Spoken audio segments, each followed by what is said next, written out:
look at you and it's easy to see. You are that someone I've been trying to meet. I got your number, won't you pick up the phone? Bonjour à toutes et à tous. Tout d'abord, merci aux spectateurs réguliers, aux abonnés pour votre fidélité. Et pour ceux qui viennent juste de s'arrêter sur cette chaîne où l'on parle de psycho, de développement personnel, de bien-être mental, eh bien, je vous souhaite la bienvenue. Je m'appelle Laetitia Fénis et je suis psychopraticienne. Aujourd'hui, je vais aborder pour vous 8 critères qui constituent un relationnel sain, qu'il s'agisse d'un lien amical, amoureux ou familial. Dans une société où le numérique est omniprésent et où l'intelligence artificielle s'invite à vitesse grand V dans notre quotidien, on peut avoir tendance à perdre petit à petit les codes, les valeurs des relations humaines. On ne sait plus se regarder, se parler, se sourire même parfois. Les yeux rivés à nos écrans, discerner le réel du virtuel, le vrai du faux, peut s'avérer de plus en plus compliqué. On peut également en arriver à en oublier l'essence même de la chaleur, de la richesse des échanges en présentiel, comme on les appelle maintenant, alors qu'il s'agit d'un paramètre très important pour notre développement en tant qu'individu et notre épanouissement.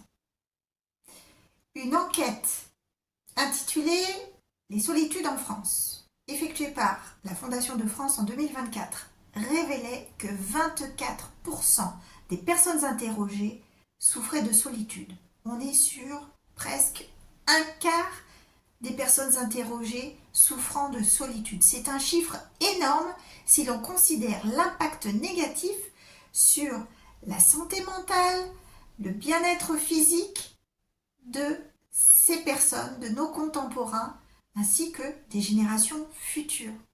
C'est pourquoi j'espère que ce contenu vous aidera à vous préserver d'entretenir des liens toxiques, vous encouragera à poser vos limites si vous avez du mal à dire non par peur de la solitude, mais surtout vous aidera à reconnaître et apprécier ces personnes qui jouent un rôle si important dans votre vie par leur simple présence.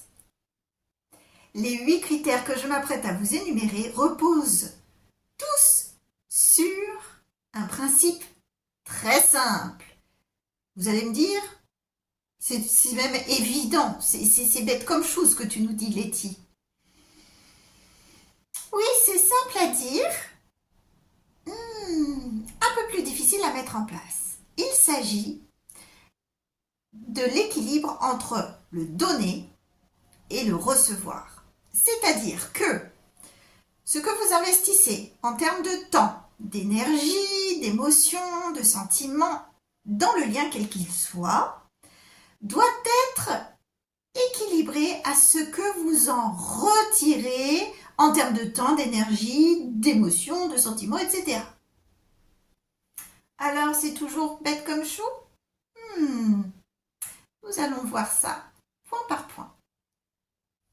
Le critère numéro 1, votre bon ami invite et accueille le partage, la communication avec vous. C'est-à-dire que cette personne saura à la fois s'exprimer en toute liberté, s'épancher auprès de vous, et à la fois, elle saura se montrer à l'écoute en toute bienveillance. Critère numéro 2, en présence de cette personne, vous êtes comme à la maison, comme en famille, avec quelqu'un qui vous ressemble ou qui vous complète. Vous n'avez rien à prouver, vous êtes vous-même et c'est bien suffisant. Vous êtes authentique. Critère numéro 3. Vous savez que peu importe ce que vous pouvez confier à cette personne, elle ne sera jamais dans le jugement et elle se montrera digne de votre confiance. Le critère numéro 4. Lorsque vous êtes en présence de cette personne, vous ressentez sécurité, et soutien infaillible. Critère numéro 5. Cette personne comprend, respecte vos besoins et vos limites. Un exemple, vous avez besoin d'être seul. Cette personne respectera et vous laissera l'espace qu'il vous faut. Vous avez besoin de sa présence, mais vous n'avez pas trop envie de parler? Eh bien, elle saura rester à vos côtés dans un silence réconfortant. Critère numéro 6. Cette personne comprend et respecte vos divergences d'opinion et elle sait faire preuve de tempérance en cas de conflit. Alors, c'est un point où je vais m'arrêter parce que c'est un point que j'aborde souvent en séance, en consultation, que ce soit en thérapie de couple ou en thérapie individuelle quand on aborde des conflits intrafamiliaux.